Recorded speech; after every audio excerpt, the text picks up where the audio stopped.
ఎందుకు దేవునికి కృతజ్ఞతాస్తుతులు చెల్లించాలంటే రండి, ద్వితీయోపదేశకాండం 8వ అధ్యాయం 10వ వచనంలోనికి రండి ఒకసారి.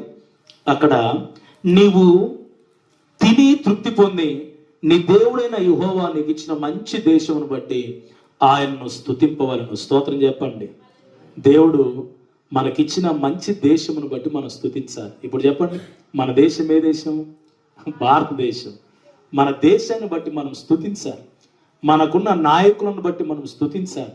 అంత మాత్రమే కాదు కానీ మన నాయకుల కొరకు, రాజుల కొరకు, అంటే రాజులు అంటే ఎవరు లేరు, ఇప్పుడున్న రాజులు ఎవరు?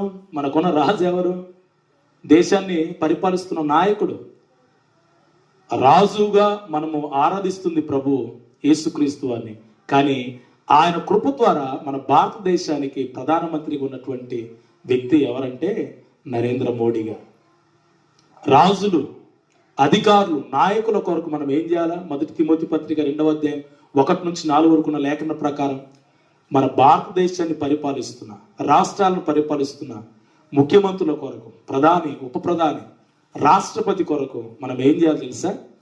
విజ్ఞాపనలు చేయాలి, ప్రార్థనలు చేయాలి, వారి కొరకు యాచనలు చేయాలి. అంత మాత్రమే కాదు కానీ వారిని బట్టి కృతజ్ఞతాస్తుతులు చెల్లించాలి. స్తోత్రం చెప్పండి. హల్లెలూయా. చూసారా, దేశంలో ఉన్న ప్రజల విషయంలో నాయకులు వారు మంచి చేస్తున్నారు. ఇది దేవుని కృప ద్వారా వారు కలిగినటువంటి ఆ ఉన్నతమైనటువంటి పదవిని వారు ప్రజలకు వారి లవ్ షేర్ చేస్తున్నారు.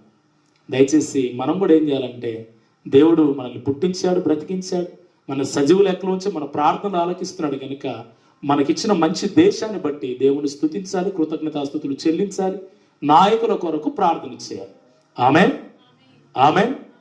చివరిగా మనం చూస్తున్నాం, తినుటకు ఆహారమును, ధరించుకున్నటకు వస్త్రమును దేవుడు అనుగ్రహించాడు కనుక మనం ఆయనను స్తుతించాలి, కృతజ్ఞతాస్తుతులు చెల్లించాలి. మనకిచ్చిన మంచి దేశం బట్టి ప్రతిరోజు మనము స్తుతించి దేశ క్షేమం కొరకు, ప్రజల క్షేమం కొరకు మనం అనునిత్యము కూడా ప్రార్థనలు చేయాలి. ఇది దేవుని దృష్టికి మంచిది. ఆమేన్. ప్రార్థన చేద్దాం.